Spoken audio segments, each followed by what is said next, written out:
Be'ezrat Hashem, na'aseh v'natzliach. The subject of the shi'ur is the custom of Elul, the month of Elul, Erev Rosh Hashanah Eve, and the day of Rosh Hashanah.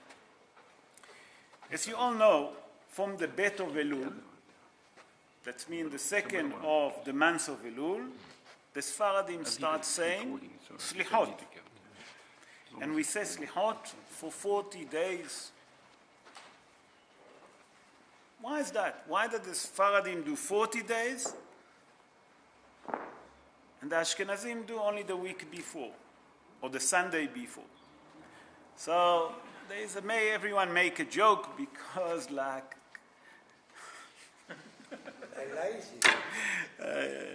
because Tony say that they eat rice, but it's not. It's just a joke that we eat kitniyot on Pesach, but it's just a joke. But the main reason is, I have to explain. We all know that after the het of golden calf, het ha'egel, Moshe Rabbeinu broke the tablets when he came down off the mountain, nachon? After that, he gone in Rosh Chodesh Elul. I don't know how many of you know. When he gone up to heaven to bring the second tablets and to ask for kapara, slicha, and mechila from HaKadosh Baruch Hu for the Jewish people, it was on Rosh Chodesh Elul. When did he come down? Yom Kippur, 40 days later. How do we know that? Where's the proof for it? That's the Midrashim say, but where's the proof from Torah Shebichtav? What did HaKadosh Baruch Hu say to Moshe Rabbeinu after 40 days? Salahti kidvarecha. That means that HaKadosh Baruch Hu said to Moshe Rabbeinu, Rabotai, listen carefully, that he forgive the Jewish people for the sin of the golden calf. So the Mefarshim explain, because this is more Kabbalistic, that when they realized, the Jewish people realized that HaKadosh Baruch Hu forgot, Hazal make the takana that we should say Slichot from the beginning of Elul until Yom Kippur. That's why the Sfaradim took this custom. That the same like Moshe Rabbeinu gone up to heaven to ask for Slicha, that means for forgiveness, for the sin of the golden calf, we also should do Slichot. What it means Slichot? Milshon Slicha, the Shoresh Slicha, forgiveness. To ask for forgiveness from HaKadosh Baruch Hu for all the sin that we done all year around. That's why the Sfaradim start Slichot from Rosh Chodesh Elul. The Ashkenazim start blowing the shofar. Why Dafka blowing the shofar? Did you ask yourself?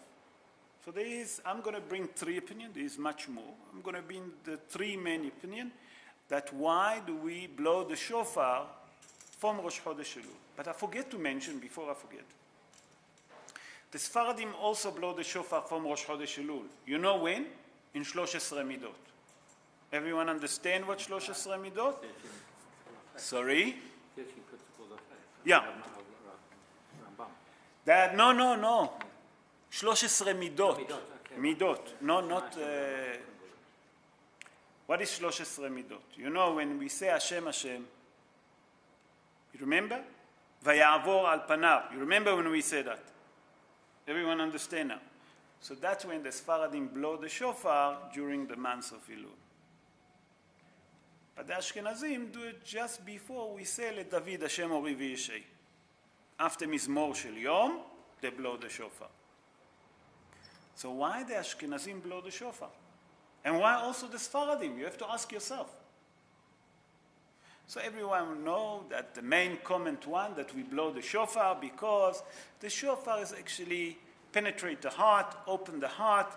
It's a thing that we now entering the month of Elul, we have to do Slicha. We come in towards the Day of Judgment. That's the most common one. But there is other explanation, I don't know how many of you know, that when Moshe Rabbeinu gone up to the mountain to bring the second tablets again and to ask Slicha, the entire camp of Israel, they blow the shofar. The entire camp heard about it. Do you know why they blow the shofar? That you remember when Moshe gone the first time, they made a mistake with the counting. And that's why they built the golden calf. You remember that? So they've blown the shofar now to tell everyone, listen, Moshe Rabbeinu going up today. We start the counting today, so we're not going to make a mistake. So to remind us that Moshe Rabbeinu gone for 40 days and 40 nights up to the mountain, that's why we blow the shofar. That's the second opinion. The third opinion, that people tell us that the main reason that Moshe Rabbeinu, when they blow the shofar to show that Moshe Rabbeinu gone up to the mountain, a matter of fact, Hazal tell us, and the Midrashim tell us, that HaKadosh Baruch Hu enjoyed that blowing of the shofar. He had so much nahas from that the Bnei Israel blow the shofar to tell that Moshe Rabbeinu going up to heaven now for 40 days and 40 nights. He have so much nachas from it that when Moshe Rabbeinu came down, he explained that he have nachas, and Hazal decided that that's the main reason that we should blow the shofar in a month of Elul, from the beginning of the month of Elul. So now when we hear every morning the shofar, we should understand about those three things, number one. That's very important for us to understand why dafka the shofar from the beginning of Elul until, no, help me guys. Nachon? Okay, there's one thing that I forget to mention. Erev Rosh Hashanah, we don't blow the shofar. You know that? Everyone? Yes. Erev Rosh Hashanah, that's mean Rosh Hashanah in the morning, we don't blow the shofar. You know that? Okay. What's the reason? The reason is lebalbel et ha-satan, to confuse the Satan. To confuse the demon, the Yetzer Hara, okay? The evil inclination. Why? Because he criticizes about us. Do you understand what I'm saying? Because what's the job of the Satan? The Zohar explain who's Yetzer Hara. The Zohar say, who Yetzer Hara? Hu Malach HaMavet, that he's the angel of death. He go up to heaven. He postponed, he actually, how would I say that? He try all the time to convince us to do sin. That's his job. So after we do sin, Has v'Shalom, going up to HaKadosh Baruch Hu and he say, Mr. X done a sin. That's his job. So when it's come to Rosh Hashanah, he try to criticize us. HaKadosh Baruch Hu tell him shtum on Rosh Hashanah. So to confuse him, and why do we confuse him? You know, when the Mashiach come, we say in a tefillah, ve'az yitaka b'shofar gadol. It means when the Mashiach come, we're going to hear the sound of the shofar. So whenever he hears the sound of the shofar, he gets confused. So you're all going to ask me, for so many years he didn't learn? No, he doesn't learn, because he doesn't have a memory. An angel doesn't have a memory, he's status. Do you follow what I'm saying? So that's why we don't blow the shofar. We all say, after Mizmor Shel Yom in Shacharit, לדוד, השם, אורי וישעי, נכון? And then in Ma'ariv, נכון? Why do we say dafka that Mizmor? Did you ask yourself? Remember, Mizmor 27. That means Mizmor Kaf Zayin in Tehillim. לדוד, השם, אורי וישעי. Why is that Hazar make that takana? That we should say, especially that Mizmor between Rosh Chodesh Elul until Shmini. No, help me. Shmini Atzeret. Why dafka that Mizmor? Anyone have any idea? Mention Sukkot in the... Okay, that's mentioned Sukkot. I agree with you. Yatzpineni besukkah, נכון? That's what you're referring to. But that's about Sukkah. What does that have to do with Rosh Chodesh Elul and Yom Kippur? Not that you're wrong, you're 100% right. But let's develop that subject. לדוד, השם, אורי. What does it mean, אורי? My light, נכון?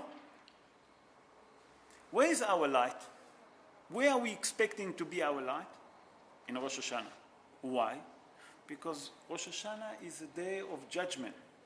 It's a day that all of us, when I say all of us, there is not one human being, there is not one animal, there is not one country, there is not one tree that doesn't get judged on that day. All the world get judged.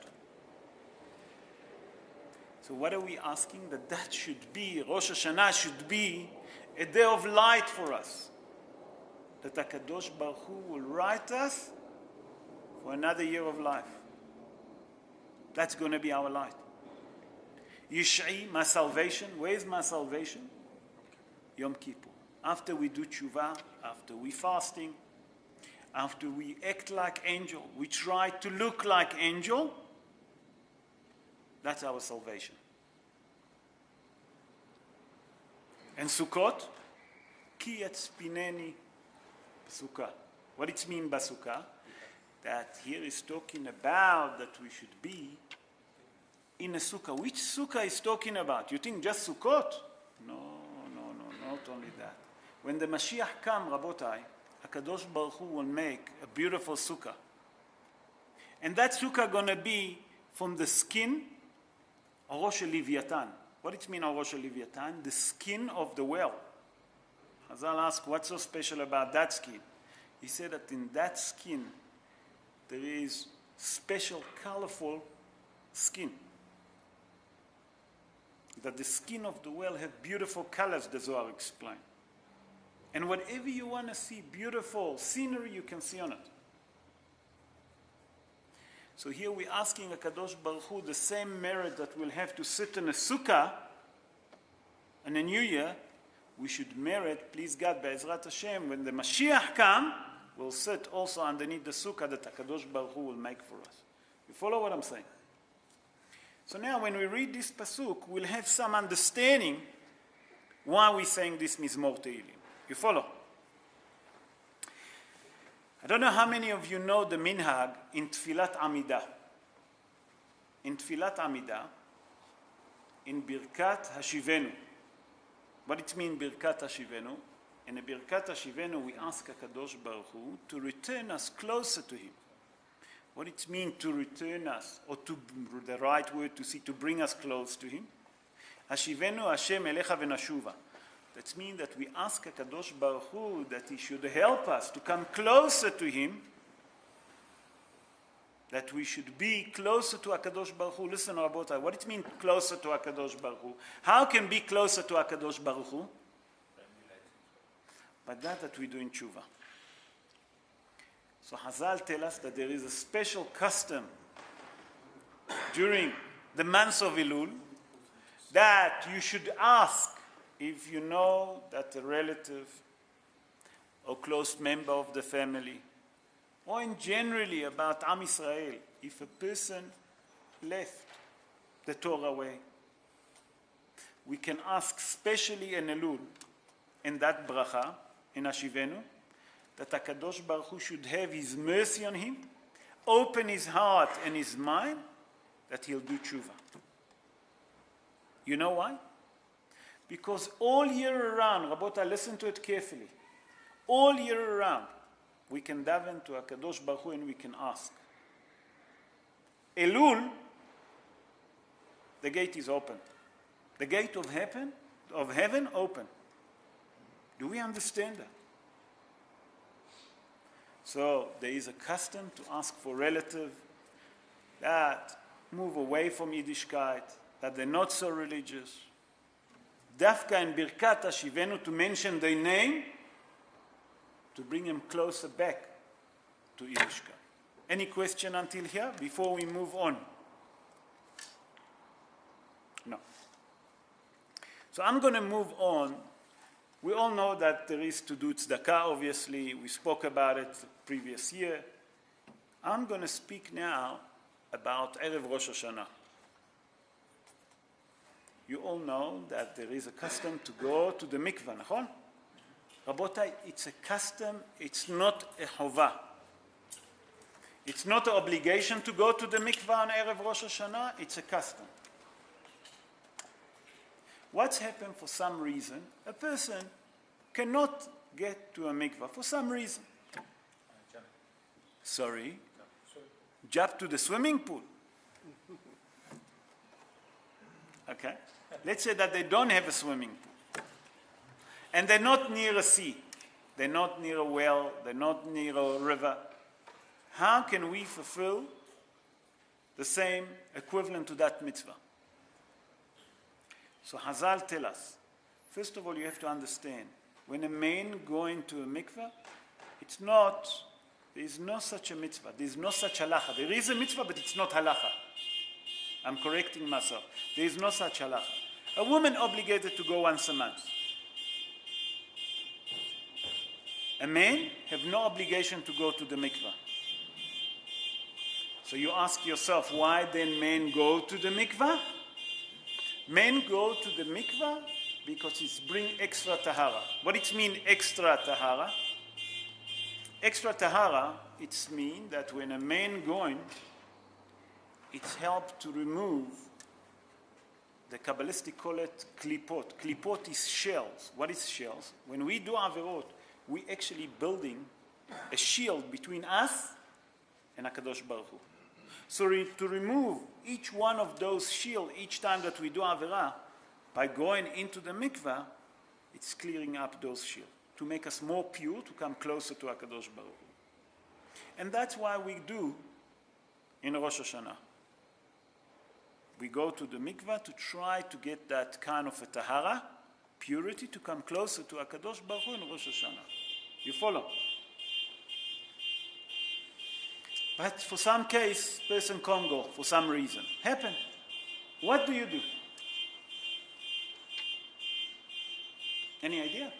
Besides swimming pool. There is no swimming pool. Shower. You're right.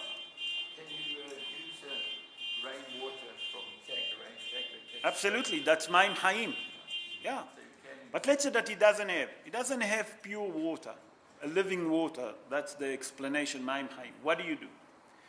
So Hazal tell us, Ishpoch al gufo tish'a kabim shel mayim. I'm going to explain. I'm going to translate and explain, and I'm going to bring the quantity of water that we have to do. Rabota, you have to understand that it's make no difference if the water is hot, cold, lukewarm. Make no difference. Whatever you like, you can do. As long that you pour on your body, Tish'a kabim, it's a 9 measure. It's equivalent to 12.5 liters of water. That's all. It's nothing. So for some reason, a person cannot get to a mikveh, finish late work, whatever the case is. The swimming pool is too cold for him to jump. Do you understand what I'm saying? Stand underneath the shower, have that thought that are having 12.5 liter of water all over the body, and that's Yotzei the Chova. You follow? Can that apply for a woman as well? No. A woman have to go, I explained it, you missed it. Women have to go once a year. A woman obligated to go. A man does not obligate. Once a month, sorry. Did I say once a week? Once a year. Once a year, sorry. A woman obligated to go once. Thank you very much, Shukwa. A woman obligated to go once, almost I said over again, once a month, in a special time that she have. We have to understand, a man not obligated to go to the mikvah. It's just the minhag. I'm explaining the minhag. Excuse me, Rabbi, but when the woman gets older, she doesn't have that problem. How does that fit in with... How's that fit? Okay, it's not shi'ur about ta'arat ha'mishpacha, but I will explain. When it's finished, the cycle, she go once, and that's it. Then she doesn't have to go anymore. You follow? Okay, there is another minhag that Erev Rosh Hashana, everyone understand Erev Rosh Hashana, that's mean Rosh Hashana, that means the eve of Rosh Hashana, to have a haircut and to cut our nails. Did you hear about it? Nahon, everyone heard about it. Is anyone that didn't? No, so now you hear about it. But why do we do that? I have a new shtum, because you heard it last night. why do we have to have a haircut? I'm going to bring two reasons for it and to cut our nails. Did you ask yourself? It said tisporet. Rabotai, tisporet is a haircut. It doesn't say shave. There's a difference. Do you understand what I'm trying to hint to you, what it's saying here? No. Okay, so I'll explain. Hazal tell us that the sa'arot of the Rosh, the hair that we have in the head, is dinim, judgment. Rosh Hashana is a day of judgment, nachon. So it's not nice to come, to stand in the front of the Almighty ungroomed. What do? You go and have a nice haircut. But why dafka hair? Why the hair of the head and not the beard? Did you ask yourself? And why dafka hair? Nails we know, because the nails, it's the impurity. All the tumah is in the nails. We know that. But the hair. So, first of all, for us to understand where we're going, if we look at the beard, the hair of the beard going down, growing down. Nachon, you agree with me? The hair on the head growing up. Pashut. That means that the hair of the beard is hasadim. Hasadim is mercies. The hair on the head, it's dinim. That's according to Kabbalistic. I don't understand about Kabbalah. I know a few words that I read. That's all what I know. So Hazal explained why dafka hair, that we obligated to cut the hair, that it say like this, that because the hair, it's all the dinim, and the dinim themselves, we try to make them calm. This custom is only for men. Women should not have a haircut before Rosh Hashanah. If she wants, she can. But there is no minhag for her to have a haircut. Why? Because the woman not obligated with the hair to have a haircut. That custom is only for male, not for female. Remember, actually it's better that the woman should not, as I heard from Arav Ben Zion Mutzafi, Shalita, that he says something very interesting. It's better that women should not have a haircut on Erev Rosh Hashanah. You follow? So now we understand why it's good for us to have a haircut and to cut the nails. We know that we do in Hatarat Nedarim. Everyone understand what is Hatarat Nedarim? Revocation of vows. Sorry? Revoking the vows. Yeah. Sorry? You didn't understand? Can you say it loudly? Revoking the vows. Revoking of the vows. Between you and Hashem. You okay with that? Okay. Everyone understand? Why do we do that? Sorry?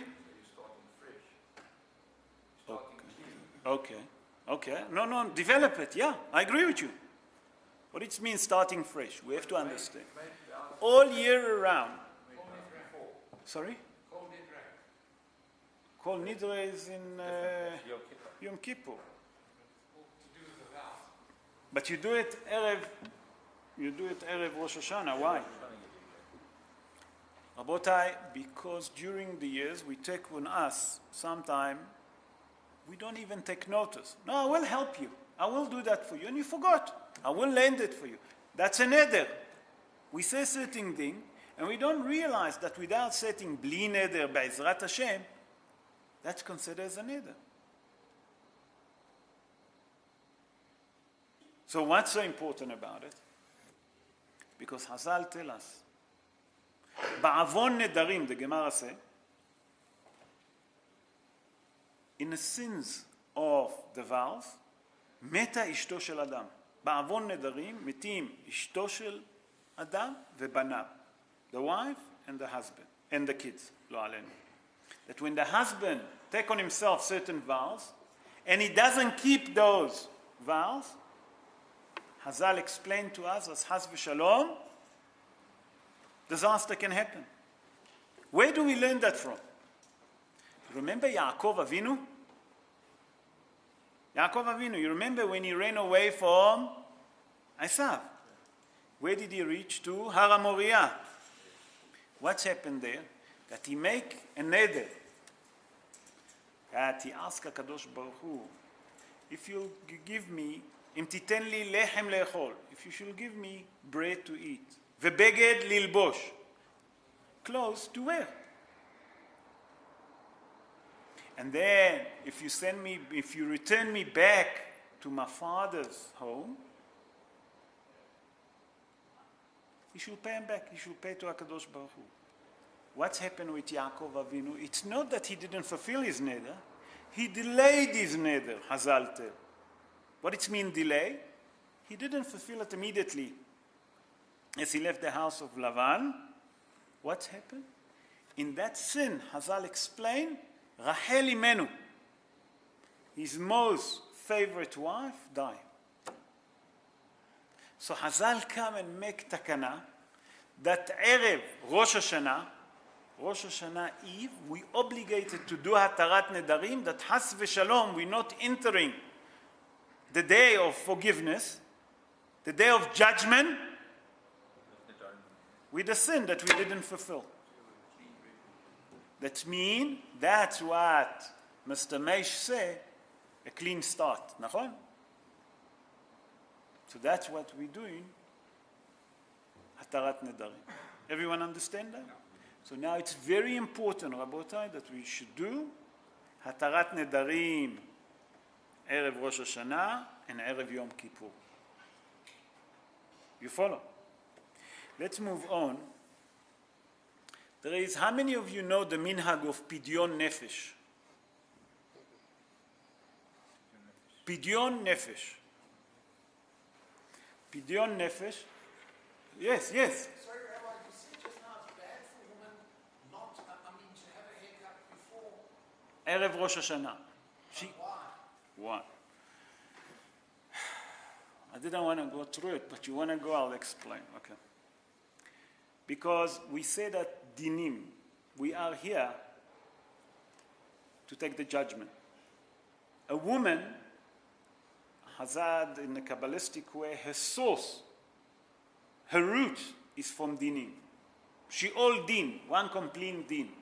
A man is hesed, kindness. Now you don't want to mix her, that she complete dinim, suddenly with hesed. The same like the man that is completely hesed, you don't want to mix it with dinim. It's more involved, there is more Kabbalistic thing to it, I don't know about it, but I'm explaining to you surfacely. A woman should not have a haircut, Erev Rosh Hashanah. There is plenty time for her to have a haircut. Usually they don't do so quick. They cut their hair. They love the hair woman, you know. They want to tell her to go to the salon. You'll pay for her to make beautiful shape, you know, wash, blow dry, whatever there is. Tell her you'll pay for it. That's your present for her. And if she's going to behave, buy her also nice dress. Okay. Pidyon Nefesh. Rabotai, Pidyon Nefesh, I'm going to tell you now what the Maharhu. Everyone heard about the Maharhu? I always mention him. Maharhu, it's Rabbi Chaim Vital. Rabbi Chaim Vital was the student of Ari HaKadosh. Ari HaKadosh, everyone heard, nachon? Ari HaKadosh. Rabbi Yitzhak Luria Ashkenazi. Rabbi Yitzhak Luria Ashkenazi called the Ari HaKadosh. He wrote for us the famous Sefer that speak about the Kabbalah, Etz Chaim. And his main student that wrote that book was the Maharhu. And he commanded all of his students not to write except the Maharhu. You know why? Because he said that all of you understand to a certain level. But the only student that understand me correctly, it's Rabbi Chaim Vital. And he can write Etz Chaim, Sefer Etz Chaim. And he tell us that when a person do Pidyon Nefesh in Erev Rosh Hashanah, Erev Yom Kippur, he given him a guarantee, the Maharhu, that he will live for another year. What is Pidyon Nefesh? Very simple. You take 10 shekalim. What is 10 shekalim? 10 shekel, 10 Israeli shekel. The equivalent of 10 shekel, I'm going to round it, it's 40 rand. Call it 50 rand. You take 50 rand and you say that's pidyon nafshi. And you take it for each person of the family. If a person can't and he can't afford it, he take 150 shekel, that's for all my family, and he give it for donation for poor people, Jewish poor people. What does it mean? That if the member of the family is the husband and the wife and 2 kids, you take 200 rand, and you say, Hare ze pidyon nafshenu. That means that with that money I redeemed my soul, my body, and you give it to tzedakah, there is a guarantee from the Maharhu, Rabotai, that you live for another year. Is that the same with Kaparot is different. That's pidyon nefesh. Remember, 10 shekel, 40 rand. Now, are we okay with time? How much time we have? I don't want to go. 3 minutes. That's all what you've given us. Okay. So, Rabotai, I think that next week I'm going to go through the minhagim of Rosh Hashana. We're going to explain, for example, you all know that we dip the bread in the honey. Why? Huh? Sweet years. Okay. But why?